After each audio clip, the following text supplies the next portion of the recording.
Hello everyone, this is me Usman and you guys are watching Daily Football Madness. Guys, transfer window जो है वो end हो चुकी है. It was one of the most, I would say it was one of the most iconic transfer windows, especially for FC Barcelona. उसकी reason ये है कि आई नो भाई इकोनॉमिक लीवर्स हमने एक्टिवेट किए, हमने अपने एसेट्स थोड़े से बेचे and then we were able to afford और रजिस्टर्ड प्लेयर्स. लेकिन गाइज पॉइंट ये है कि जो हमारी फाइनेंशियल सिचुएशन रिपोर्ट हो रही थी 3-4 महीने पहले तक, we were not able to register. मतलब कोई भी प्लेयर हम रजिस्टर नहीं कर पा रहे थे, बहुत ज़्यादा मुश्किल के अंदर थे, हम नेगेटिव के अंदर थे. उस सारी सिचुएशन के अंदर लीवर्स एक्टिवेट करने के बाद भी वो प्लेयर साइन करना जो आप करना चाहते हो, बड़े बड़े प्लेयर्स, मैं प्लेयर्स के नाम लेता हूँ अभी थोड़ी देर के अंदर, जो कि और भी बहुत से क्लब साइन करना चाहते थे, राइट. और उनसे compete करना इस सिचुएशन के अंदर, that was absolutely amazing for FC Barcelona.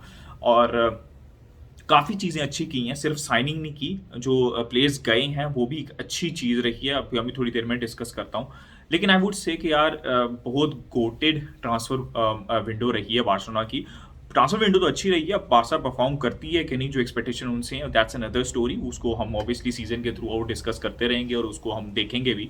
लेकिन भाई बेहतरीन ट्रांसफर विंडो थी बार्सिलोना की, स्पेशली कंसिडरिंग कि हमारी फाइनेंशियल सिचुएशन, एक तो होता है ना कि जैसे मैनचेस्टर यूनाइटेड एग्जांपल मैं देता हूँ कि उनकी फाइनेंशियल सिचुएशन अच्छी है, उनके पास चैंपियंस लीग फुटबॉल नहीं है, थिंग्स आर डिफिकल्ट. बट एक होता है कि फाइनेंशियल सिचुएशन अच्छी ना होना और फिर भी वो सारे प्लेयर्स, जितने भी प्लेयर्स के साथ हम ट्रांसफर मार्केट जब शुरू हुई थी या उससे भी पहले हम लिंक्ड थे कि चाबी या फिर लपोटा या एलुमिनी इन प्लेयर्स को साइन करना चाहता है, हमने ऑलमोस्ट सारे प्लेयर्स को साइन कर लिए इवेंचुअली. और मतलब जब शुरू हुई थी ट्रांसफर मार्केट, तो जब ये नाम सामने आते थे तो हम सोचते थे यार कैसे होगा भाई, अगर हम इकोनॉमिक लीवर्स एक्टिवेट भी करा लेंगे तो ये मतलब और इतने क्लब्स हैं जो कि इतने ज़्यादा सेटल्ड हैं और इतनी अच्छी टीम्स हैं उनकी, and they just 1 or 2 players to fix the puzzle. तो बारसा किस तरह पुल ऑफ करेगी. लेकिन बारसा ने इवेंचुअली पुल ऑफ किया इस चीज़ को, और इसका क्रेडिट जाता है सारी मैनेजमेंट को, लपोटा को, एलुमिनी को, चावी ने भी बहुत इंपॉर्टेंट रोल प्ले किया है by talking to all the players. तो यार अमेजिंग ट्रांसफर विंडो रही है. मैं एक एक करके प्लेयर्स के नाम लेता हूँ. फर्स्ट ऑफ ऑल मैं डेम्बले का नाम लेता हूँ.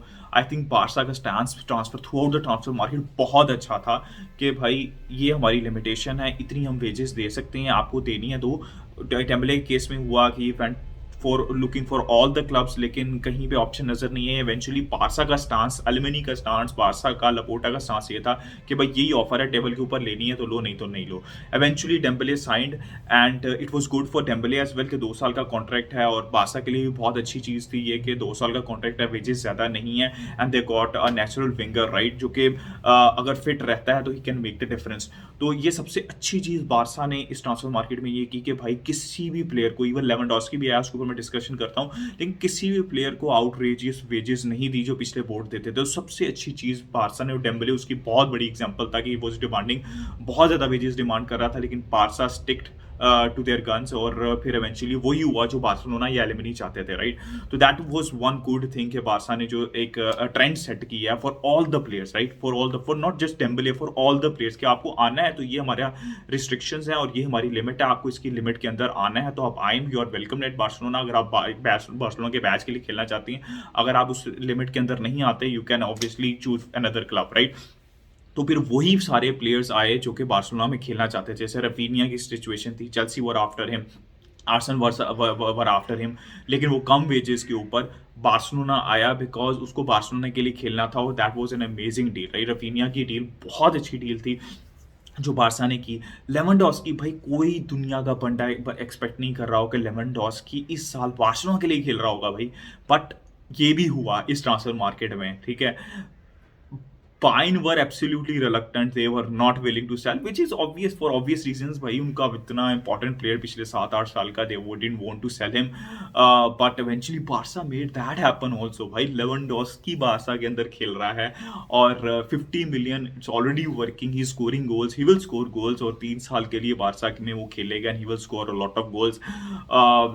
फिर मैं बात करूँ फ्री साइनिंग्स बार्सा ने, भाई मार्केट के ऊपर दे वर वेरी एक्टिव। कैसी physical player, ball playing skill अच्छी है उसकी, वर्क रेट अच्छा है, एक डिफरेंट डायमेंशन देता है, कम वेजेस के ऊपर फ्री के अंदर पकड़ा आपने। क्रिस्टनसन, उसने जितने भी मैच खेले हैं किसी एक मोमेंट के ऊपर भी उसने अभी तक नहीं दिखाया कि वो एक अच्छी फॉर्म में नहीं है। वो भी बहुत अच्छा प्लेयर और प्रॉमिसिंग प्लेयर लग रहा है, और फ्री के अंदर कम वेजेस के ऊपर बार्सा ने साइन किया। मतलब मैं सबसे ज़्यादा खुश ये हूँ कि बार्सा ने डिफेंसिव साइनिंग्स की, राइट।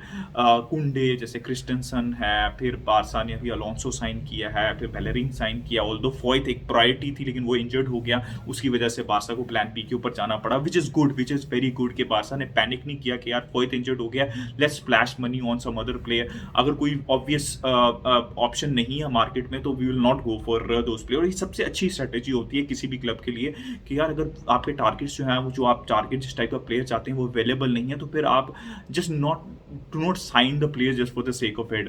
भाई कुंडे की साइनिंग्स में सबसे ज़्यादा खुश था, और क्योंकि भाई हमें चाहिए एक ऐसा प्लेयर चाहिए जिसके पास पेस हो, जिसके पास बॉल प्लेइंग एबिलिटी हो। मैं क्रिस्टनसन की साइनिंग से भी बहुत खुश हूँ because of the same very reason. और हमने चेल्सी को बीट किया, बार्सिलोना ने कुंडे की रेस में, हमने रफीनिया की रेस में दो क्लब्स को बीट किया, हमने लेवेंडोस्की की रेस में पाइन को बीट किया। भाई it was absolutely absolutely absolutely amazing what we did.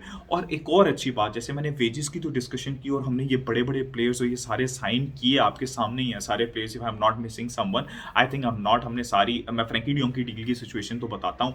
फिर हमने सबसे अच्छा काम और क्या किया, एक और सबसे अच्छा हमने ये काम किया कि जो प्लेयर्स हमें नहीं रिक्वायर्ड थे वी वर एबल टू, मतलब it was very very difficult. जैसे ब्रेथवेट था, he didn't make things easy for us, लेकिन इवेंचुअली कॉन्ट्रैक्ट टर्मिनेट हो गया, हमने थोड़ी सी कंपनसेशन उसको दी, but eventually we move on, right. Same is the case with Umtiti. I know कि वो लोन के ऊपर गया, ही कैन कम बैक और बासा उसकी वेजेस दे रही है, but again the move, it's a move in the right direction. अगर मैं लंगले की बात करूँ, अगेन बासा उसकी पार्ट वेजेस दे रही है, but again it's a move in the right direction. हो सकता है कि वो स्पर्स में लिए अच्छा परफॉर्म करें एंड इवेंचुअली ही stage as Spurs. So we are good, we in the right direction. कि पूछ आपको रिक्वायर्ड नहीं था, आपने उसको ऑफलोड कर दिया। जो प्लेयर्स जैसे आब्दे है, नीको है, और भी दो तीन प्लेयर्स हैं जो कि क्लाडो है, जिनकी आप डेवलपमेंट रोकना नहीं चाहते थे और आपको लगता है कि वो फ्यूचर में इंपॉर्टेंट प्लेयर्स हो सकते हैं, तो उनके आपने कॉन्ट्रैक्ट एक्सटेंड करके आपने उनको लोन कर दिया ताकि वो डेवलप कर सकें। So this is again a very good thing that happened for Barcelona.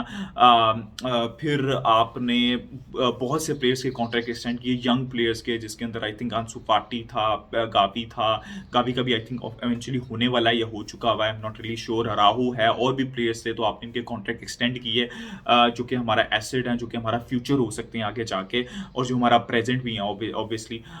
तो बहुत अच्छी चीज़ थी। एक ही सिर्फ मेरा क्रिटिसिज्म था शुरू से लेकर एंड तक, और वो क्रिटिसिज्म फ्रैंकी डियोंग के ऊपर था। और फ्रैंकी डियोंग की मुझे ऐसा लगता है कि सिचुएशन बेहतर तरीके से हैंडल कर देनी चाहिए थी।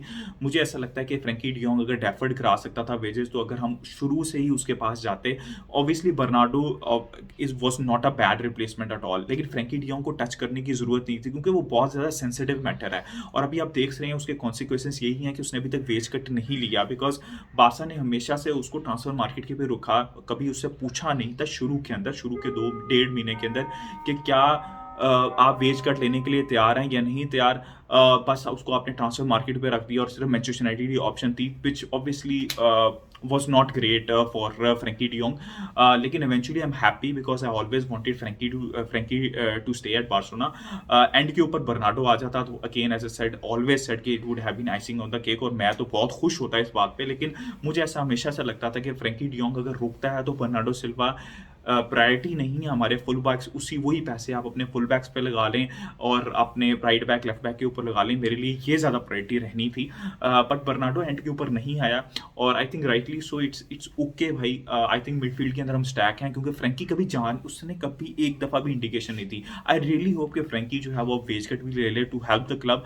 गाइस बात पता क्या है, फ्रैंकी डियोंग को तो हमने throughout the transfer market गाली दी है कि भाई आप वेज कट क्यों नहीं ले रहे, लेकिन हम एक चीज़ भूल जाते हैं कि पीके ने भी सैलरी डेफर्ड ही करवाई हुई थी, उसके साल बाद सबने डेफर्ड कराई हुई थी, और अभी तक इस बार भी उनको वेज कट लेने का बोला गया, लेकिन अभी तक उन्होंने वेज कट नहीं ली। लेकिन हम फ्रैंकी से डिमांड करते हैं, मैं 100% बहुत दफ़ा कह चुका हूँ कि फ्रैंकी डियोंग जितनी वेजेस के ऊपर है वो उतनी डिजर्व नहीं करता और उसको वेज कट लेना चाहिए, बट उसकी गलती नहीं है, सारे कॉन्ट्रैक्ट बाटे में उन्हें दिए थे।